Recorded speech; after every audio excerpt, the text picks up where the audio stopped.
Mga ka-sports, grabe ito. Habang papalapit ang FIBA World Cup qualifiers, 10 araw na lang biglang may lumalabas na major news sa Gilas Pilipinas lineup. Confirm 3 malaking pangalan ang nakat sa pool ni Coach Tim Cone. Sina Ju Kai Soto, Calvin Optana at Ange Kwame.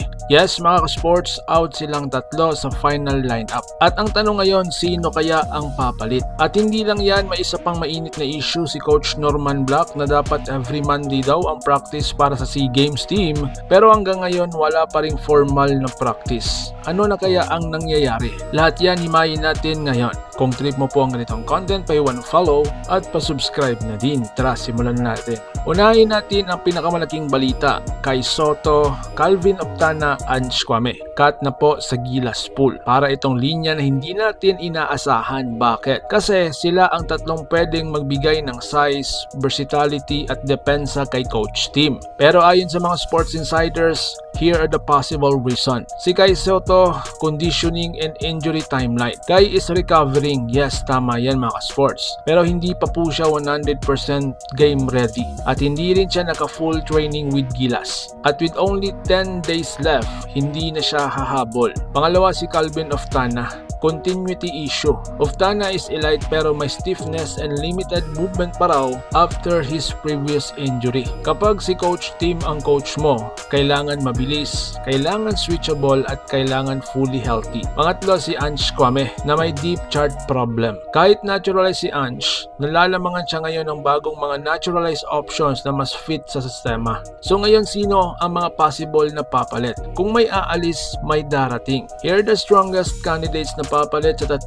pangalan. Unang-una si Benny Boatwright na may taas na 6'10" shooting big. Isang shooter, stretch big, floor spacer at swak sa offense ni Tim Cone. Siya yung tipong big na hindi sagabal ang spacing. Pangalawa si Malik Diouf.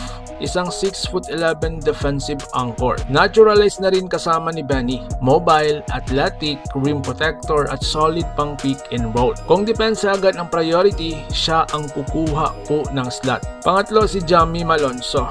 If cleared, kung si Jamie ay cleared and ready, automatic strong candidate dahil daw napaka-athletic, length, energy at swak daw sa triangle spacing. Pangapat, si Rance Abando, si Lakay, isang wing booster. Kung kailangan nila ng leaper, defender, slasher at hype guy, wala nang tatalo kay Lakay. Panglima si Jordan Heading, the shooter rope. Kung nawalan ka ng spacing dahil wala si Optana, pwedeng saluhin ni Heading. So ngayon mga sports, 10 days to go na lang, ano ang totoong sitwasyon? So wala na pong time for major adjustments, kailangan na po final na ang core at kailangan na nagpa-practice ng full crew. Nakat na sina Kai, Optana at Kwame para mag-focus ang team sa mas maliit pero mas synchronized na grupo. This means Coach Tim is now foolish in chemistry, hindi na nag-i-experiment. Ngayon mga sports, punta tayo sa SEA Games team. Dati sinabi ni Coach Norman Black magpa-practice kami every Monday. Pero andito na tayo ngayon, wala pa rin formal na practice. Bakit kaya? Ito ang mga possible reasons. Una, waiting for full player availability. Marami pang players na nasa PBA commitments. Pangalawa, SBP scheduling conflicts. Posibleng nag-a-adjust dahil sa FIBA schedule. Pangatlo, ang facilities at timing adjustments. May mga nadidelay daw na arrangement, hain pa ng mga insiders. Pangapat, lineup still being finalized. Hindi pa po daw final ang SEA Games pool kaya baka ayaw nilang magsimula ng kulang. But still, fans are starting to worry. SEA Games is not far, preparation is everything. What does this mean for Gilas? 3K players ang wala pang SEA Games practice at 10 araw nilang FIBA qualifiers na. That means mataas ang pressure sa ating part at also kailangan na mabilis ang chemistry building and of course kailangan lahat healthy and Coach Tim needs his best 12 ASAP. So ngayon mga ka-sports, ano po sa tingin ninyo? Deserve bang mag-cut si Kai, Optana at Kwame? At sino kaya ang papalit? At dapat bang mag-aalala tayo sa SEA Games preparation ni Coach Norman Black? I-comment nyo po sa baba at basahin natin lahat. At syempre huwag kalimutang mag-like, share at subscribe para updated ka sa lahat ng Gilas breaking news. See you in the next one. Let's go Gilas, laban Pilipinas, puso. Ingat po kayo.